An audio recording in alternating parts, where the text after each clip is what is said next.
रामलाल 40 साल का हो गया था और अब तक उसकी शादी नहीं हुई थी। इस बात से वो बहुत दुखी रहता था। उसने तो अब शादी होने की उम्मीद ही छोड़ दी थी। मगर एक दिन उसका बचपन का दोस्त संजय भागते हुए उसके पास आता है। अरे रामलाल, कैसन बा? अरे इतना हाफ काहे रहे हो संजय? भाभी ने घर से निकाल दिया क्या? अरे नहीं नहीं, ऐसा कुछ भी नहीं। क्या तुम भी भाई? उल्टा मैं तो तुम्हारे लिए अच्छी खबर लेकर आया था। अच्छी खबर? कैसी अच्छी खबर भाई? और एक रिश्ता आया है तुम्हारे लिए, एकदम सही है। लड़की इस गांव की भी नहीं है और कुछ 30 साल की होगी। उसके माँ बाप भी नहीं। वो तो बस उसके चाचा उससे पीछा छुड़ाना चाहते हैं। तुम हाँ बोलो तो सीधा शादी की तारीख निकलवा दी जाए। हाँ, क्या सच में हमार शादी होगी? ढोल बजेगा, हम घोड़ी पर चढ़ेंगे। अरे बाबा, दोस्त हो तो बस तुम्हारे जैसा। हाँ हाँ हाँ रामलाल भाई, लग तो ऐसा ही रहा है। बस तुम झट से हाँ बोल दो। अरे बिल्कुल, हमार तो हाँ ही है रे। बस जल्दी से शादी की तारीख निकलवा दो। संजय खुशी खुशी वापस चला जाता है और शादी की तारीख पक्की करवा देता है। शादी की सभी तैयारियां भी अच्छे से हो जाती हैं। शादी वाले दिन हमको तो अभी तक यकीन नहीं हो रहा भाई कि हमारी शादी हो रही है। ये सब तो एक सपने जैसा है। होश में आ जा भाई, अब ये सब सपना नहीं रहा। अब तेरा बरसों का सपना सच होने वाला है। तभी वहाँ पर दुल्हन भी आ जाती है जिसने लंबा घूंघट कर रखा था। अरे मेरी प्यारी होने वाली बीवी, जरा अपना चेहरा भी तो दिखाओ ना। हमसे तुम्हारा चांद सा मुखड़ा देखे बिना रहा नहीं जा रहा है जी। हाँ, नहीं नहीं, ये अब सीधा शादी के बाद सुहाग रात में। आप हमारा चेहरा तभी देखिएगा। शादी हो जाती है और सब मेहमान भी चले जाते हैं। संजय रामलाल को उसके कमरे तक ले जाता है। जाओ भाई, आखिरकार तुम्हारा भी ये सुहाग रात का सपना आज सच होगा। मुबारक हो। तुम्हारा बहुत बहुत शुक्रिया भाई। तुम ना होते तो मेरा क्या होता। मैं तुम्हारा बहुत बहुत शुक्रगुजार हूँ। ये कहकर संजय अपने घर चला जाता है। संजय का घर रामलाल के घर के बगल में ही था। रामलाल भी अपने कमरे में चला जाता है जहाँ उसकी पत्नी मोहिनी पहले से घूंघट डाले बैठी हुई थी। मुझे डर है कि मैंने ये घूंघट हटाया तो कहीं आप मुझे छोड़ न दें। वो मैं दरअसल थोड़ी बदसूरत हूँ ना। अरे ये तुम कैसी बातें कर रही हो? बदसूरत? वो भी तुम? अरे मैं कौन सा हूर का परा हूँ? तुम मुझसे तो ज्यादा ही सुंदर होगी। और बाहर की सुंदरता मायने नहीं रखती। चलो अब घूंघट खोल कर दिखाओ तो सही। मोहिनी धीमे से अपना घूंघट उठा देती है और उसे देखकर तो रामलाल के होश ही उड़ जाते हैं। घूंघट के पीछे कोई लड़की नहीं बल्कि एक चुड़ैल थी जो अपने दांत खोलकर मुस्कुरा रही थी। क्यों जी, मैं इतनी भी बदसूरत नहीं ना? आप तो कह रहे थे हम आपसे ज्यादा सुंदर हैं। और हाँ, बाहर की सुंदरता मायने नहीं रखती। अब तो आपकी बोलती ही बंद हो गई जी। चुड़ैल को देखकर रामलाल के हाथ पैर कांपने लगते हैं और उसका दिमाग चलना बंद हो जाता है। ना तो उससे चिल्लाया जा रहा था और ना ही भागा जा रहा था। तुम चुड़ैल? कैसे? ऐसा कैसे हो सकता है? मेरी बीवी चुड़ैल कैसे हो सकती है? नहीं नहीं। ये आप क्या कह रहे हैं जी? आपने ही तो मुझसे शादी की है। अब मैं आपकी बीवी हूँ। देखिए, मुझे चुड़ैल मत कहिए, मुझे अच्छा नहीं लगता। अरे तू पागल हो गई है क्या? तू मेरी बीवी नहीं है। मैंने तुझसे शादी नहीं की और चुड़ैल को चुड़ैल नहीं कहूंगा तो भला और क्या कहूंगा? ये सुनकर चुड़ैल को बहुत गुस्सा आ जाता है। ए बुड्ढे, एक तो मैंने तुझसे शादी की, ऊपर से तू मुझसे जबान लड़ा रहा है।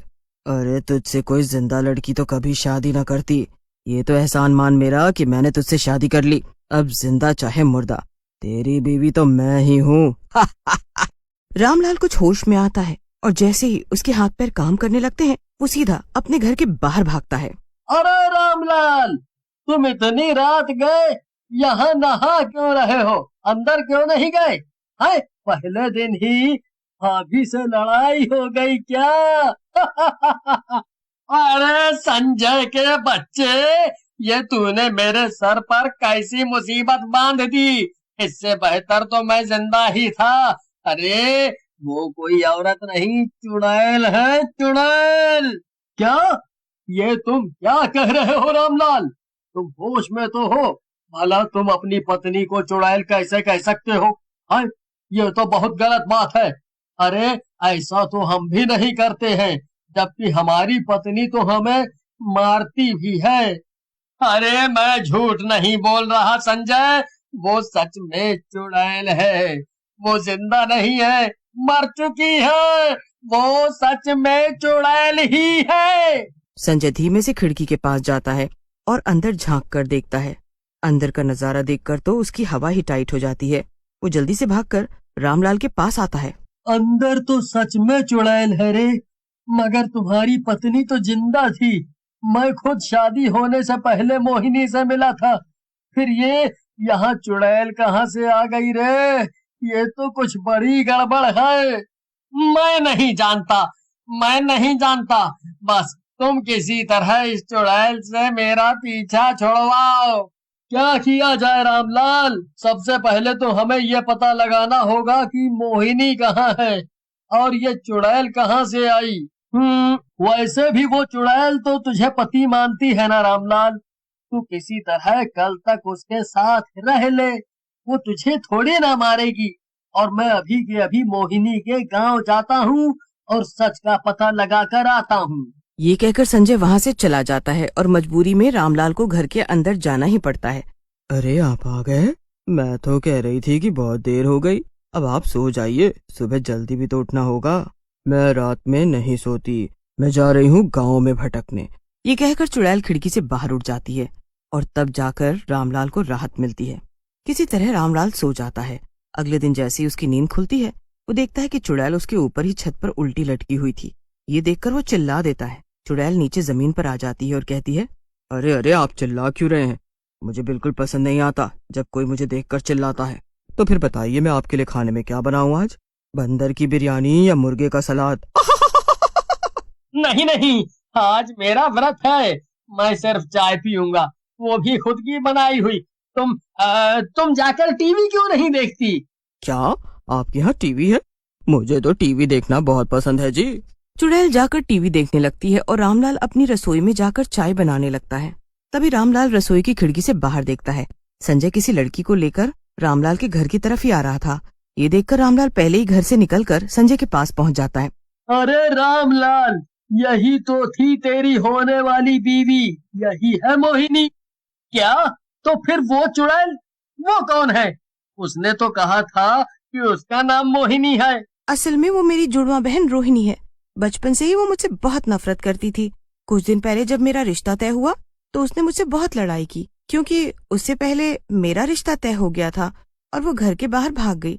मगर बाहर एक गाड़ी के सामने आने से उसका एक्सीडेंट हो गया और वो मर के चुड़ैल बन गई। मुझे लगा था कि अब मरने के बाद वो मुझे परेशान नहीं करेगी, मगर शादी के दिन उसने मुझे बांध दिया और खुद मेरी जगह मंडप में बैठ गई और आपकी शादी उससे हो गई। तभी वहाँ पर मोहिनी के बुलाए पंडित जी आ जाते हैं और वो घर के बाहर बैठकर पूजा करने लगते हैं। उनकी पूजा करते ही अंदर टीवी देख रही चुड़ैल तड़पने लगती है और बाहर आ जाती है।